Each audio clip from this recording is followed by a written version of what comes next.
Thank you for joining us on today's edition of the platform. And today we shall be looking at a very important issue. God created man in his own image, and that means people are equal and are important before God. But however, over time in history, we have had issues and challenges about how people are treated. People have been taken into slavery, slave trade occurred. But again, humanity began to realize the importance that this is inhuman and not in tandem with what God desires. But the practice still goes on. And statistics reveal that some of the countries with the highest of this, India is noted among countries with the highest of cases of human trafficking. The Nigerian government has taken steps to also mitigate this human trafficking. We shall be looking at human trafficking in Nigeria, and our guest is one who is in the business of ensuring that this things is reduced to the barest minimum. My name is Yakubu Tadi, and I would want you to follow the conversation. You can join us. Our handles will be on the screen as we go on with the conversation. So, can you tell our viewer who you are and your position?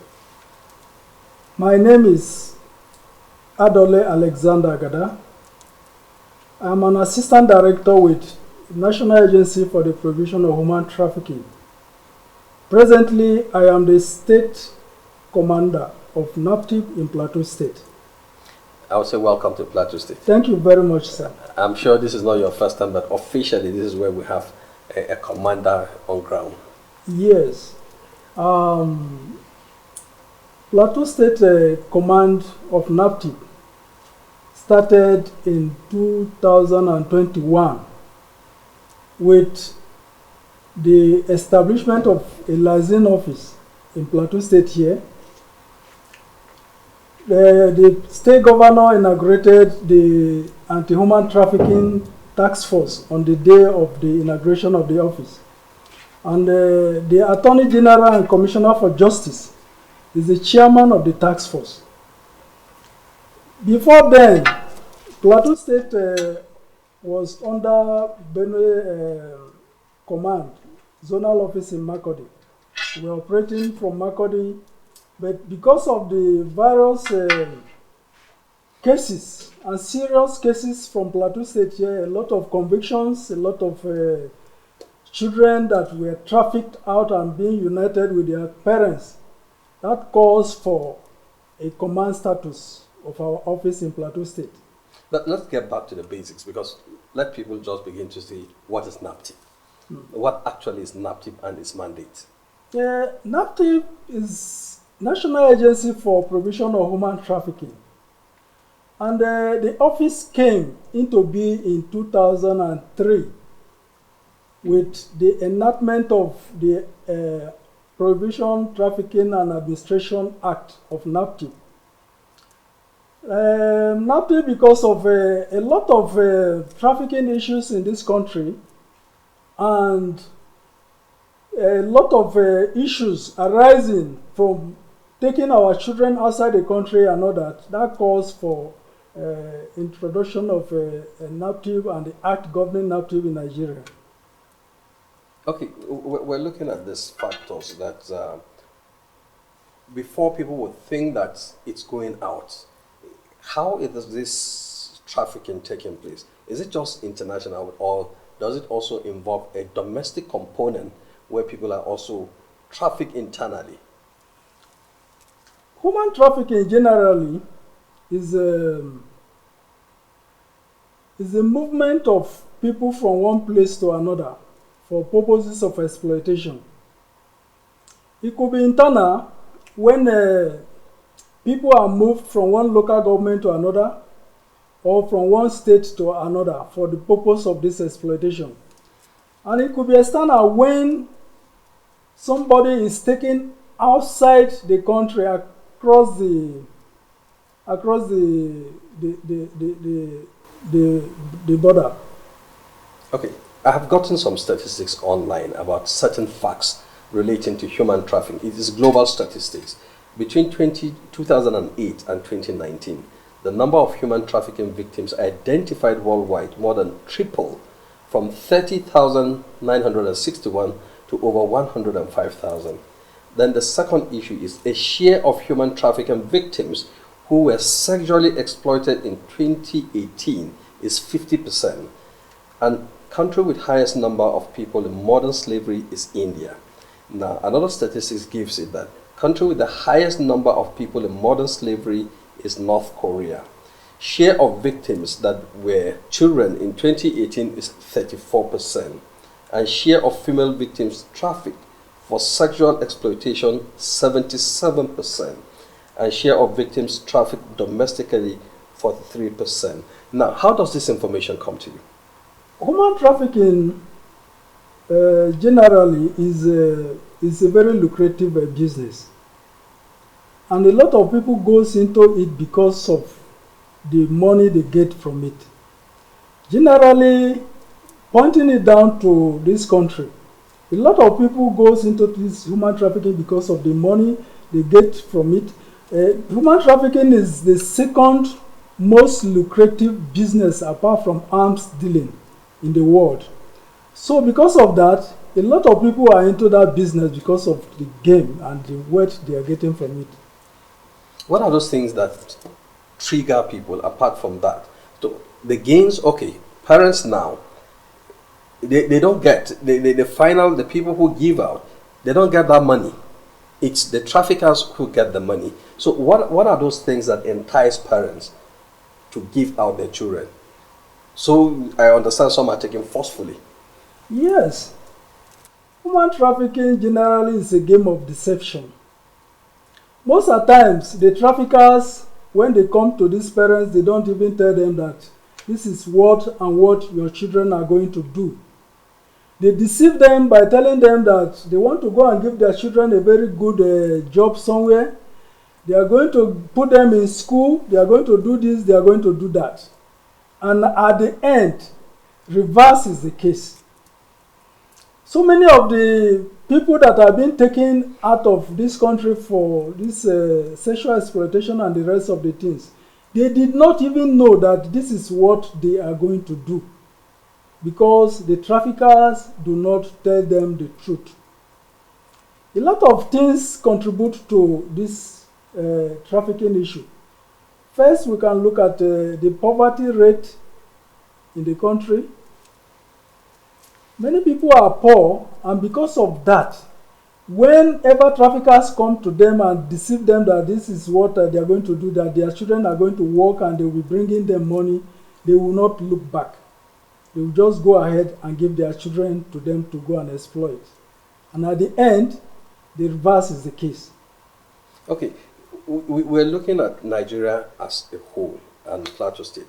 Mostly people were thinking, no, you go to Edo particularly and Delta, where you think that, yes, Italy, there's a relationship. But were we also not keeping our eyes on the ball and looking up north?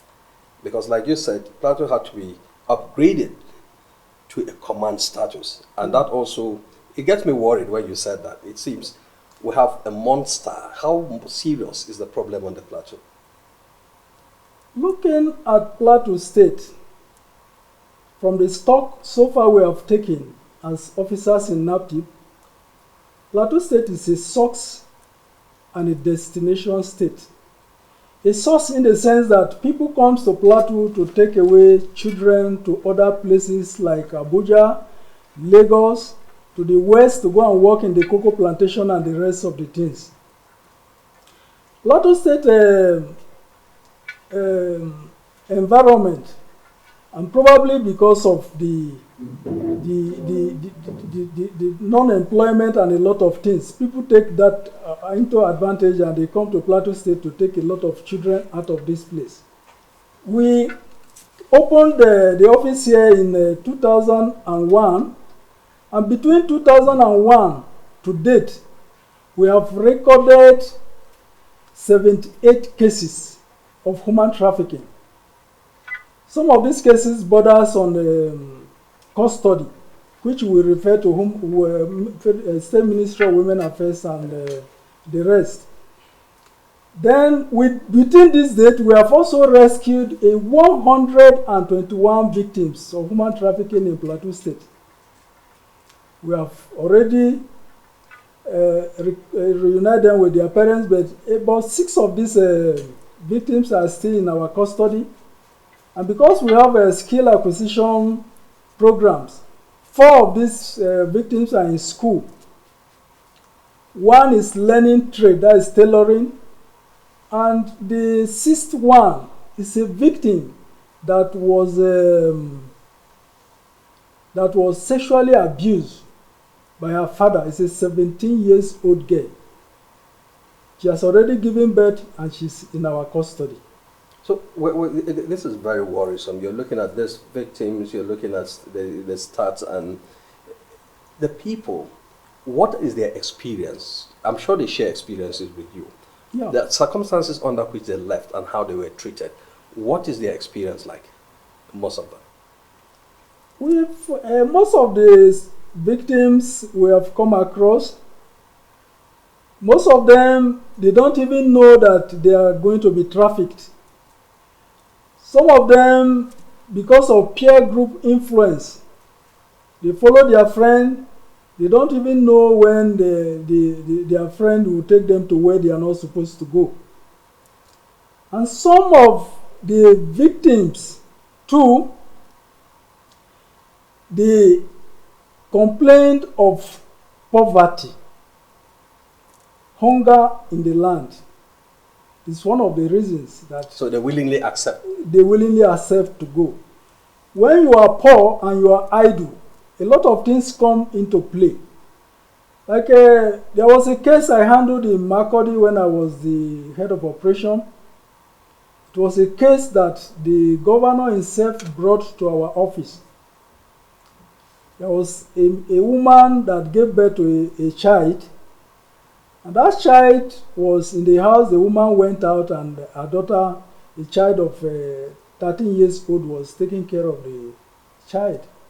And there is a guy in that compound who is idle. Every morning when others are going out, he is at home. So one day, the woman went out and he now gave money to the little girl that was taking care of the child, that the girl should go and buy something for him. So when the girl went, this man stole this child and sold it to a woman, and they took this child to Abia State. The governor himself brought this case to my office. I was the head of operation. He gave out some money, and we went into investigation. When I interviewed the woman, she told me what happened. So that very day, before the day could break, we have to give invitation letter to the young man and invite him to our office. And I was asking him, for more than 5 days, he did not tell us that he was the one that took this child away. But when we started working on him, about the 7th day, he came and confessed to me that he was the one that took the child. I said, where is the child? He said he sold it to one woman, and the woman has taken the child to Abia State. So quickly the governor has to intervene by giving us some money and even giving us an operational vehicle from the government house. I took my boys and we went to Abia State. We apprehended this woman. She gave the child to another person, and they said they were waiting for a buyer from Lagos to come and take away this child. So we were able to rescue the child. We brought the suspect and every one of them to Makurdi. And I was asking this young man, I learned that always you are in the house. Why can't you go and look for something to do? And you are telling me that it is poverty that has driven you to go and do this thing now. You are idle. Idleness and poverty goes together. But even if you are poor and you have something to do, you cannot go into this trafficking, because... Is he educated, and to what extent? He was a university graduate. No skills? He was a graduate. Okay. And I learned that he's always in the house. He doesn't do anything. So what now should people begin to look at? As you've been on the field for a long time, and director of operations is like the brain box of an institution before being commander. What are those things that people should, when people begin to come and tell you one or two things, what are those things you should begin to get worried when some people are asking requests, okay, give me your children, we want to do ABC for them, or take them away, or things like that? Generally, traffickers always come with deception. They can never come and tell you that this is the real thing I want your child to do.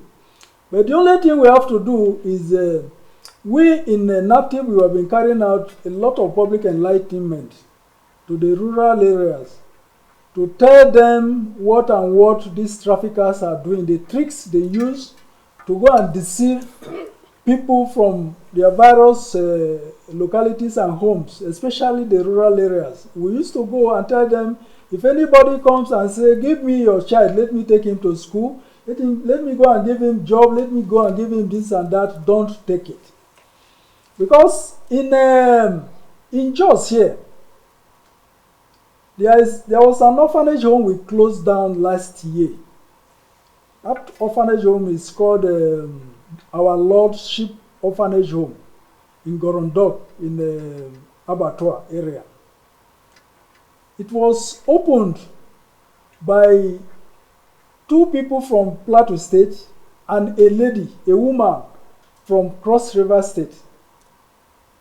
What they do is that they go down to the rural areas and deceive these parents that they want to take their children, they want to train them, they want to do this, they want to take them to school that they will become big leaders tomorrow. And these parents, they don't know that these people have come to trick them to take away their children. So they opened this orphanage home. There were lots of children in that orphanage home. One day, this woman was going to the south with 5 or more of these children, and she was apprehended at Makurdi, and she was brought back to Jos here.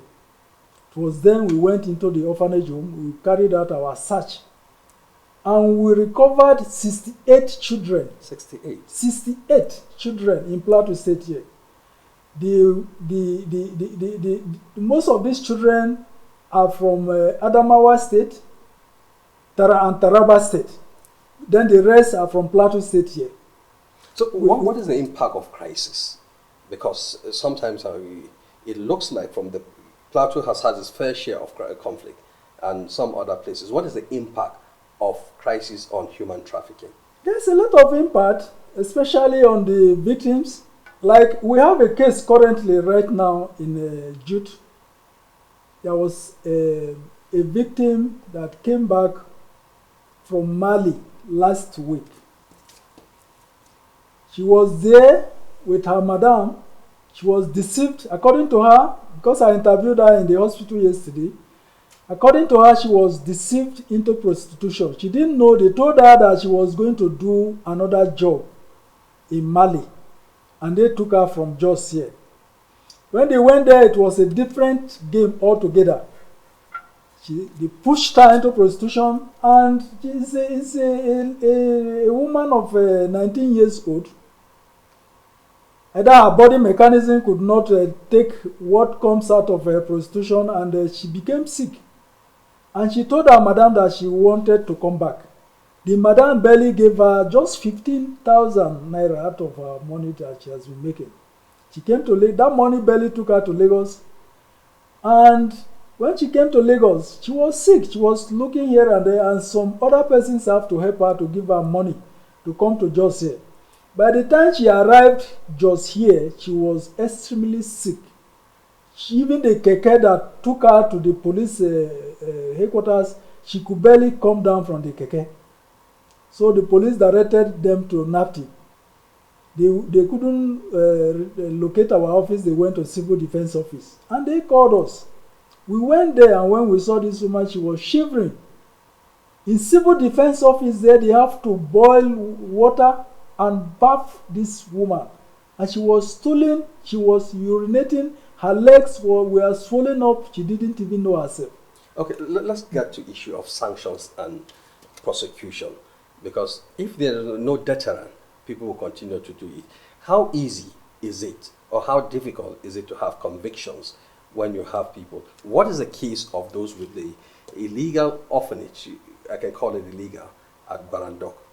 What is the case there? Where are we with that case? And what are the mechanisms, what are the sanctions against those people? And how easy is it to get convictions? The illegal orphanage in Barandok has been sealed off. That is part of our duties. And the case is right in the court. The case is right in the court. The suspects has been bailed.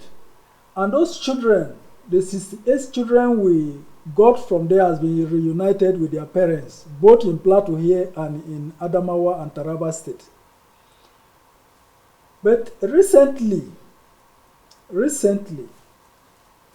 those two suspects, they have other children that they took to the south, to Port Harcourt and other places. So they went there because they are right now under bail and the case is in the court. They went to Port Harcourt to check some of these children, probably to collect money from those people they gave them out to. And there was a conflict between them and some of their clients. Yes. And they were arrested. I think about 2 weeks, I was in Abuja, they called me. That those suspects that operated the orphanage home in Jos, 2 of them has been arrested in Port Harcourt with 2 victims.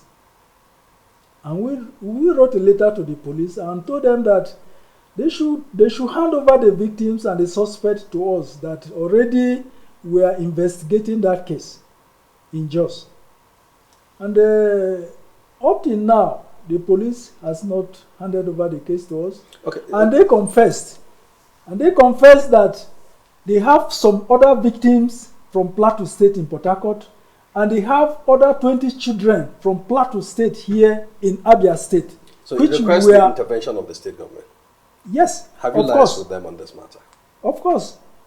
Since we came, we've written several letters to the state government, because where we are in the Federal Secretariat, we are not supposed to be there, because we deal with victims and suspects. Okay, we'll come to that. You mentioned one important issue, orphanages. There is an increase in number of orphanages and also football academies. Yeah. Are you telling us to put further interest and a searchlight? It may just be a camouflage or to do something more sinister. How should we look at them now? Before now, there have been a lot of increase in football academies. People tend to recruit young boys and girls out of this country using football academy as a source. And also these orphanage homes, a lot of them carry out a lot of activities that are not in line with human activities. Right now in my headquarter office in Abuja, for any football academy to take any child or any person out of this country for any football activities, they have to come for screening and register with NAPTIP. Even orphanage homes, right now, there is an order that they have to register and be screened by NAPTIP before they go into operation. That's interesting. So for people, for communities, for community leaders, because you've started advocacy. Yeah. You've been to PRTV. I also monitored you went to the chairman of the Plateau State Council of Chiefs and Emirs in the Bongom Jos, and you're also going to other places. What central message would you want people to take away from this program? Human trafficking generally is evil, and it's a crime against humanity. And in fact, it's highly disgracing when you travel out of this country and see the activities of human trafficking, especially Nigerian women, how they parade themselves in the streets of Europe and other places. So I want to appeal to stakeholders and every spirited individuals to join hand with NAPTIP to put this evil that has engulfed our society away. Thank you very much for this conversation, and we shall also bring you from time to time to give us update to educate the public about this evil. And viewer, that's the much we can take. It's our collective responsibility to ensure that, yes, we alert relevant authorities once we notice unusual happenings in homes or orphanages or football academies or any other thing. Dehumanization of persons is very, very sad, and it's not good. So all of us must work with NAFTIP and relevant authorities. And let me appreciate my guest, Mr. Adole Alexander Agada, Triple A. Thank you for finding time to Thank you very much, sir. Yeah.